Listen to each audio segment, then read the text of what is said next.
আল্লাহর পয়গম্বর জিজ্ঞেস করতেন, ও খাদিজা, আমি যে কোনো মুহূর্তে তোমার ঘরের সামনে আসি, তুমি সাথে সাথে লাব্বাইক বলে দরজাটা খুলে দাও। তুমি কি ঘুমাও না? তুমি কি বিশ্রাম নাও না? খাদিজাতুল কুবরা ঠাক দিয়ে বলে, নবী গো, আপনার মা নাই, আপনার বাবাও নাই, মক্কার ভিতরে আপনার কত শত্রু আছে। আপনি যখন বাহিরে চলে যান, না জানি কোনো শত্রুর সম্মুখীন আপনি হয়ে যান, না জানি কেউ আপনার কোনো ক্ষতি সাধন করে। এই জন্য আমি সবসময় আতঙ্কে থাকি, আপনার জন্য অপেক্ষায় থাকি। কখন জানি ঘরে এসা আপনি ক্লান্ত শ্রান্ত হয়ে আপনি আমাকে ডাক দেন, আর যদি আপনার ডাকে আমি সাড়া দিতে না পারি, ওগো নবী, আপনি কষ্ট পাইবেন। এই জন্য আমি কখনো আপনাকে বাহিরে রেখে ঘুমাই না। আমার ভাইরা, স্বামী স্ত্রীর ভিতরে যদি মহাব্বত আর ভালোবাসা থাকে, ঘরের ভিতরে দামি দামি আসবাবপত্র না থাকলেও ঘরটা শান্তিময় হয়ে যায়। আর যদি মহাব্বত আর ভালোবাসা না থাকে, ঘরের ভিতরে শান্তির হাজারো আসবাব থাকতে পারে, কিন্তু এই ঘরের ভিতরে কখনো শান্তি কামনা করা যায় না। এজন্য স্বামী স্ত্রীর ভিতরে মহাব্বত আর ভালোবাসা অর্জন করতে হবে, একজন আরেকজনকে সাড় দিতে হবে। আল্লাহর পয়গম্বর বিশ্বনবী রাসূল আরবী সাল্লাল্লাহু আলাইহি ওয়াসাল্লাম আম্মা জানদের সাথে নবীজির আচরণ কেমন ছিল, আর নবীজি আম্মা জানদেরকে কেমন ভালোবাসতেন। ও পর্দার অন্তরালের মা বোনেরা, আজকে হাজারো সংসার ভেঙে যাচ্ছে, আজকে হাজারো পরিবার ধ্বংস হয়ে যাচ্ছে, স্বামী স্ত্রীর ভিতরে মহাব্বত আর ভালোবাসা না থাকার কারণে। আল্লাহর পয়গম্বর বিশ্বনবী সাল্লাল্লাহু আলাইহি সাল্লাম সংসার কিভাবে পরিচালনা করেছেন, যার কারণে আম্মা জানেরা নবীজির জন্য পাগল ছিলেন। হযরতে খাদিজাতুল কুবরা রাদিয়াল্লাহু তাআলা আনহা নবীজির জন্য পাগল ছিলেন। হযরতে খাদিজাতুল কুবরা রাদিয়াল্লাহু তাআলা আনহা ওই সমাজের ভিতরে শ্রেষ্ঠ ধনীদের ভিতরে, শিল্পপতিদের ভিতরে একজন শিল্পপতি ছিলেন হযরতে খাদিজাতুল কুবরা রাদিয়াল্লাহু তাআলা আনহা। তিনি যখন আল্লাহর পয়গম্বরকে বিবাহ করলেন, পয়গম্বর সাল্লাল্লাহু আলাইহি সাল্লাম 25 বছরের যুবক, আর খাদিজাতুল কুবরা রাদিয়াল্লাহু তাআলা আনহা তিনি ছিলেন 40 বছরের বয়স কম।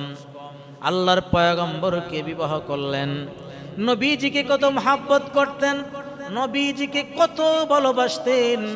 মক্কার লোকেরা বলতে শুরু করলো, ও খাদিজা, তুমি এতিম একটা লোককে তুমি বিবাহ করলার কাজে পাইলা না, যার কোনো সম্পদ নাই, যার মা বাবাও নাই, এমন একটা এতিমকে তুমি বিবাহ করলাম।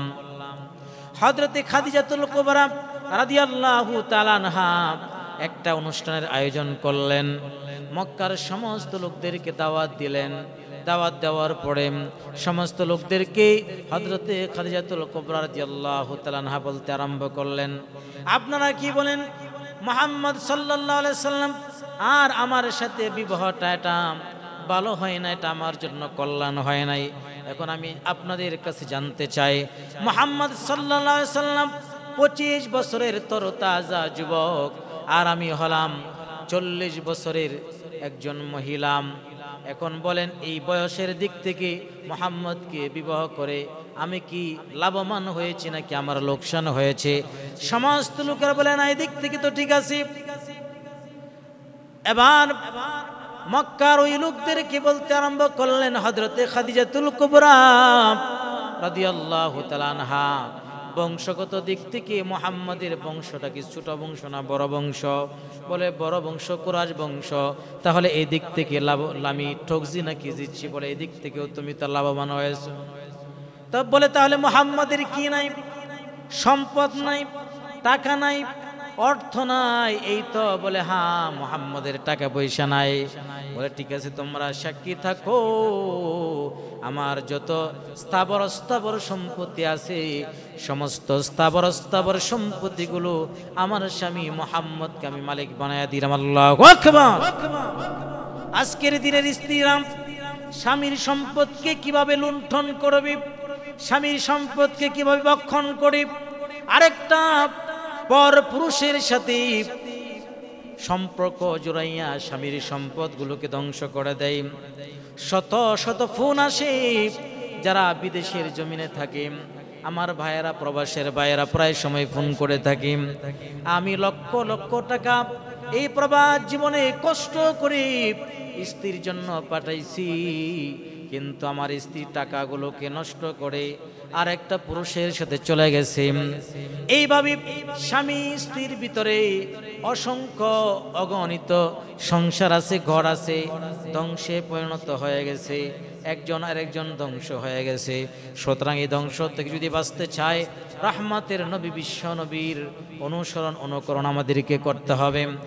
খাদিজাতুল কুবরা রাদিয়াল্লাহু তাআলা আনহা নবীজির জন্য অপেক্ষা করতেন, ঘুমাইতেন না। নবীজি যখনই ঘরের ভিতরে প্রবেশ করতেন আর একটা মাত্র খাদিজা বলে ডাক দিতেন, সাথে সাথে লাব্বাইক বলে তিনি হাজির হয়ে যাইতেন। আল্লাহর পয়গম্বর জিজ্ঞেস করতেন, ও খাদিজা, আমি যে কোনো মুহূর্তে তোমার ঘরের সামনে আসি, তুমি সাথে সাথে লাব্বাইক বলে দরজাটা খুলে দাও, তুমি কি ঘুমাও না? তুমি কি বিশ্রাম নাও না? খাদিজাতুল কুবরা ডাক দিয়ে বলে, নবী গো, আপনার মা নাই, আপনার বাবাও নাই, মক্কার ভিতরে আপনার কত শত্রু আছে, আপনি যখন বাহিরে চলে যান না জানি কোনো শত্রুর সম্মুখীন আপনি হয়ে যান, না জানি কেউ আপনার কোনো ক্ষতি সাধন করে। এই জন্য আমি সবসময় আতঙ্কে থাকি, আপনার জন্য অপেক্ষায় থাকি, কখন জানি ঘরে এসা আপনি ক্লান্ত শ্রান্ত হয়ে আপনি আমাকে ডাক দেন, আর যদি আপনার ডাকে আমি সাড়া দিতে না পারি, ওগো নবী, আপনি কষ্ট পাইবেন। এই জন্য আমি কখনো আপনাকে বাহিরে রেখে ঘুমাই না, আমি কখনো বাহিরে রেখে আপনাকে ঘুমাই না। কেমন মহব্বত আর ভালোবাসা ছিল। আম্মা জান হযরত আয়েশা সিদ্দিকা রাদিয়াল্লাহু তাআলা আনহা নিজের হাতে নবীজির জামাগুলো ধুয়ে দিতেন, নবীজির মেসওয়াকটাকে মসৃণ করে দিতেন, লালা লাগায়া দিতেন। নবীজি ওই মেসওয়াক দ্বারাতেন, নবীজি মেসওয়াক করতেন।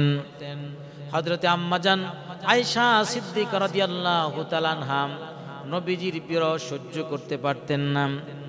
রাতের বেলায় আম্মা জানের ঘরের ভিতরে নবীজির পালা ছিল।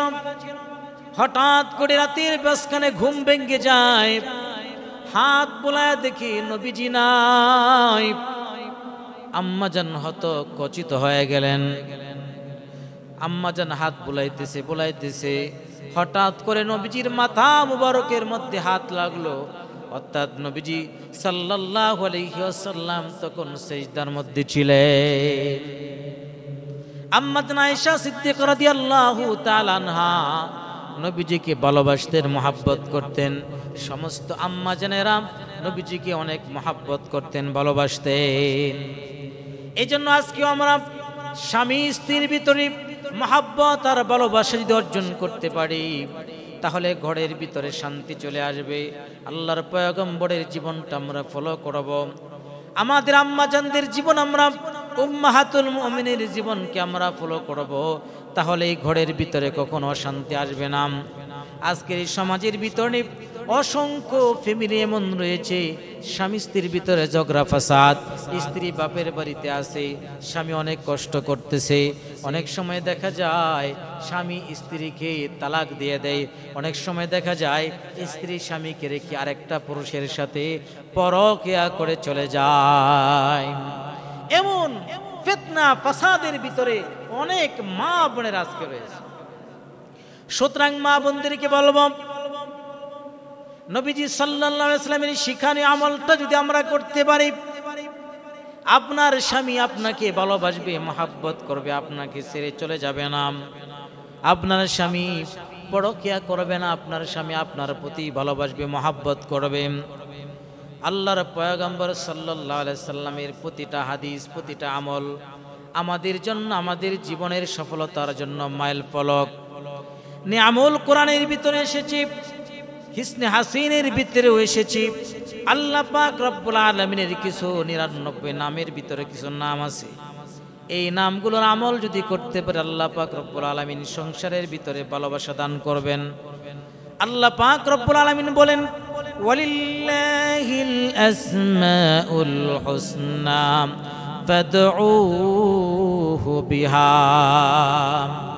আল্লাহ পাক রব্বুল আলামিনের অনেক সুন্দর সুন্দর নাম রয়েছে, ওই নামগুলোর দ্বারা আল্লাহ পাক রব্বুল আলামিনকে তোমরা ডাকো। আল্লাহ পাকের একটা নাম হলো ইয়া কাবীরুম। আল্লাহ পাকের এই সিফাতি নামটা ইয়া কাবীরু প্রতিদিন যদি আমি 101 বার পাঠ করি, আগে দুরূদ শরীফ পড়ে নিব, আগে দুরূদ শরীফ পড়ে 101 বার পাঠ করে মিষ্টি দ্রব্যের মধ্যে আমি ফু দিয়া যদি আমার স্বামীকে খাওয়াইতে পারি, স্বামী আমাকে মহাব্বত করবেন, ভালোবাসবেন। বা স্বামী যদি স্ত্রীকে খাওয়ায়, স্ত্রী স্বামীকে মহাব্বত করবে, ভালোবাসবে। ইয়া কাবীরু 101 বার আগে দুরূদ শরীফ পড়ব, এরপরে 101 বার পড়ে এই মিষ্টি দ্রব্যে ফু দিয়ে স্বামীকে ওই মিষ্টিটা খাওয়াবো। ইনশাল্লাহ আল্লাহ পাক পরস্পর মহাব্বত ভালোবাসা আল্লাহ পাক সৃষ্টি করে দিবেন। আল্লাহ পাক আমাদের সবাইকে আমল করার তৌফিক দান করুন।